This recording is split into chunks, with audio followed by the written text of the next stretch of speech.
నమస్కారం గౌతమ్ రెడ్డి గారు. సో ఇక్కడ మనకి చూడడానికి డిఫరెంట్ ఉంది, కొమ్ములు కూడా చూడడానికి డిఫరెంట్ ఉంది. అసలు ఇదేం బ్రీడ్ అండి, ఇదేం కవ్వు? ఇది మా కర్ణాటకలో ఉండే హల్లికార్ బ్రీడ్, మా లోకల్ బ్రీడ్ ఇది.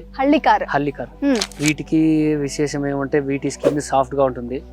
వీటిలో చాలా పాలేం రాదు, ఒక 2 to 3 లీటర్స్ వస్తుంది అంతే. కాకపోతే చాలా హార్డ్ వర్కర్స్, ఎలాంటి వేడికైనా వర్షానికైనా తట్టుకుని పని చేస్తాయి. మా పక్కన ఆల్మోస్ట్ ఇవే ఉంటాయి. కాకపోతే వీటికి గంగతోలు తక్కువ ఉంటాయి వేరే బ్రీడ్స్ కన్నీ కంపేర్ చేస్తే. A2 మిల్క్స్ అంటే ఆ అన్నిటికీ గోపురాలు ఉంటాయి.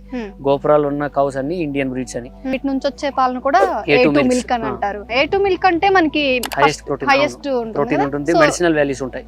దాని వల్ల యూజెస్ ఏంటంటే మన దేశీ కౌస్ మనము ఈ పాలు వాడినట్టయితే మన క్యాన్సర్ గానీ అలాంటి డిసీజెస్ ఏం రాదు. లీటర్ మిల్క్ ఎంత ఉంటది జనరల్ గా? యాక్చువల్ గా వీటి పాలు ఎవరు అమ్ముకోరు, వీటి బాగా మెడిసినల్ వాల్యూ ఉంటాయని అందరూ వాళ్ళ ఇంటికి వాళ్ళకే వాడుకుంటారు. A2 మిల్క్స్ మిగతా వేరే ఆవులు ఉన్నాయి, గిర్, తార్పార్కర్, ఇలా అన్ని చాలా బ్రీడ్స్ ఉన్నాయి. బెంగళూరులో అయితే 150-200 దాకా అమ్ముకుంటారు ఒక లీటర్.